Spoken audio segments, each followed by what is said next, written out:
wanted to tell you a story in the form of a monologue that I wrote.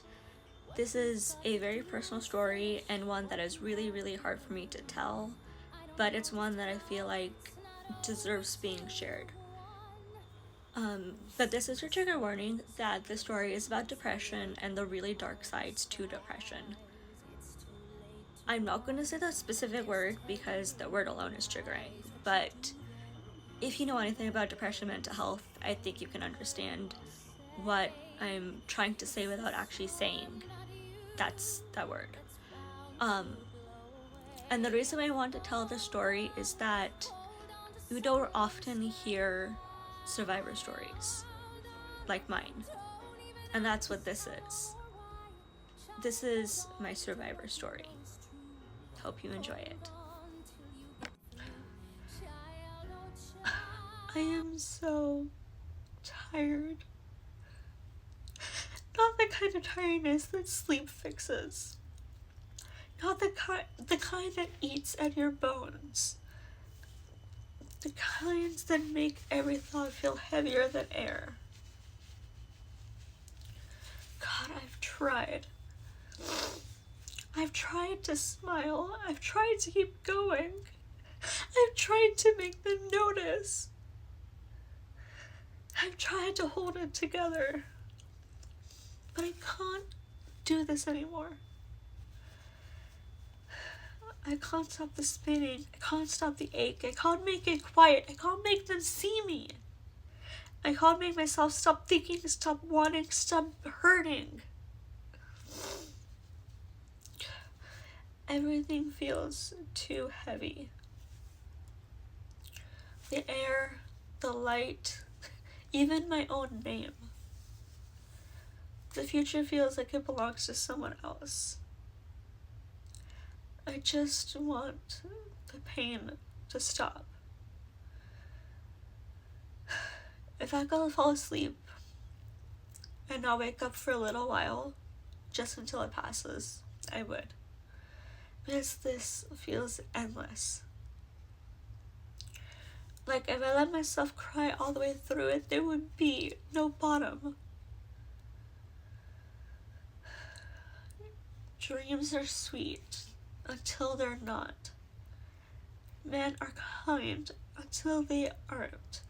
Flowers bloom and then they rot and fall apart. Is anybody listening? I open my mouth and nothing comes out. Nothing. Nothing that could wake me now. I am listening. You're wrong about one thing. This is not endless. Look at me. Look at the life that comes after this night. You graduate college, straight A's. You go to graduate school and get straight A's again. You become the therapist you once dreamed of. You get your driver's license. You even get that red RAV4 that mom got in 2019.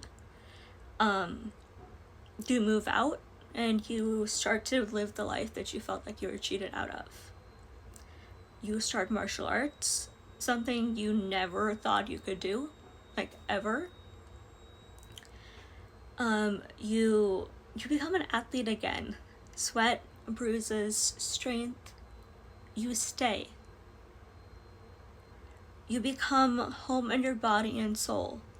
You find a place where your faith and your sexuality coexist in a beautiful way. You get the lead in a short film and get an IMDb credit for that. You travel near and far. You walk cities you only could have imagined. You stay in places you never thought you'd reach. You get to be an extra in the prom musical. Remember how much the musical meant to you? You're an extra in it. And you see your face in a flex for like 2 seconds. And then, years later, you get to meet Caitlin and Izzy. Which is the most exciting thing ever for you. It sounds so silly, but you even get that custom wheelchair you wanted. I mean, you definitely don't get it pink like you wanted back then. You get it in like a military green color, which turns out to be your favorite. You collect a lot more tattoos. You have 17 now, and we'll be getting close to 20 by next week. Crazy. You collect a lot more books too. You become a little book dragon. You move into your brother's old room, and your room becomes the guest room / your library, because his room's not big enough to hold all of your books. You slowly become the person you wanted to be. You live past 23, what your life expectancy was. Or what you thought it was, I should say. 23 was one of your best personal years. You get to see 24, 25, 26, 27. You even achieved that random goal of driving by the same age your mom did when she moved to the US. You get your license right before you turn 28. You're 28 right now. I'm going to hold your hand when I tell you this, but 29 is coming in 4 months. Let that sink in.